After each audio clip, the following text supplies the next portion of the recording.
God bless you అనగానే అక్కడ మీ పేరు దయాకర్. ఆమేన్.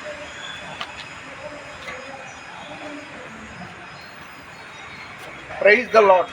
ఈరోజు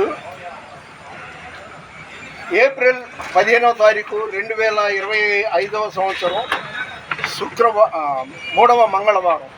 ప్రతి నెల విజయవాడ గాంధీనగర్ జింకాన గ్రౌండ్ పక్కన ఉన్న కందుకూరి కళ్యాణ మండపంలో దహించు అగ్ని సేవకుల సదస్సు జరుగుతుంది. దానికి వచ్చాము. ఇది ఆ ఐడి కార్డు అన్నమాట. అయితే ఈరోజు దేవుని వాగ్దానం యెషయా 41:16లో నీవు ఇశ్రాయేలు పరిశుద్ధ దేవుని బట్టి అతిశయపడుదు. అతిశయం, నా అతిశయము నీవే, నా ఆనందము నీవే, నా ఆరాధన నీవే, జ్యోతిర్మయుడా నా ప్రాణప్రియుడా, స్తుతి మహిమలు నీకే, నా ఆత్మలో అనుక్షణం నా అతిశయము నీవే, నా ఆనందము నీవే, నా ఆరాధన నీవే.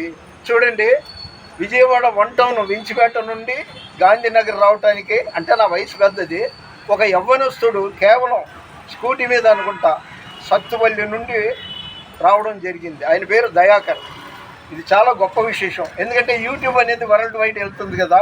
ఆ దయాకర్ అనే యువకుడిని ఇంకా షడ్రక్ మేషక్ అబేద్నెగోల్ని దీవించినట్టు దేవుడు ఆయన శాశ్వత కాలం దీవిస్తూనే ఉండును గాక. ఆయన పరిచర్య వర్ధిల్లును గాక. ఆయన కుటుంబంలో ఎవరికి ఏ కొరత రాకుండా దేవుడు కాపాడును గాక. సహోదరులు ఐక్యత కలిగి ఉండుట ఎంత మేలు, ఎంత మనోహరం అనే 133వ కీర్తనలో చదువుతుంటాము. కానీ చేతల్లో వచ్చేటప్పటికి రాజమండ్రిలో ప్రవీణ్ పగడాల గారి దుర్మరణం విషయంలో చాలా భిన్నంగా ఉంటుంది. చాలా చోట్ల ర్యాలీలు, క్యాండిల్ సర్వీసులు, ఆందోళనలు చేపట్టారు. మా విజయవాడ పట్టణం ఏంటో, నేను విజయవాడలో పుట్టినందుకు ఒక విధంగా సిగ్గుపడుతున్నాను. ఇక్కడ పెద్ద స్పందన ఏమీ లేదు.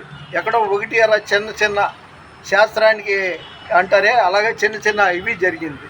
ఒకళ్ళకి దెబ్బ తగిలితే 9 మంది స్పందించాలండి. అది నిన్ను వల్లే నీ పొరుగు వాడిని ప్రేమించడం అంటే. ఆయన ఎక్కడో రాజమండ్రిలో చచ్చిపోతే నాకేంటి ఆయనే అనుకోకూడదు. రేపు నీకేం జరుగునో నీకు వెరగవు. కాబట్టి క్రైస్తవులు ఆ డినామినేషన్ ఈ డినామినేషన్ మనకు వద్దండి. యేసుక్రీస్తు అందరికీ, అన్ని డినామినేషన్లకి ఒక్కడే. కాబట్టి దాన్ని దృష్టిలో పెట్టుకొని మన విజయవాడలో కూడా ఈ విషయంలో అదేవిధంగా అజయ్ బాబుని అరెస్ట్ చేశారు. దేవుని దయ వల్ల విడుదలయ్యాడు. ఇలాంటి విషయాల్లో మనంతా స్పందించాలి. ఇది నా సొంత విషయం అన్నట్టుగా ఉండాలి. మన వినికిడిలో దేవుడు ఈ కొన్ని మాటలు దీవించునుగాక. దేవుని పరిచర్యలో మీ రత్నం ఫ్రాన్సిస్. God bless you.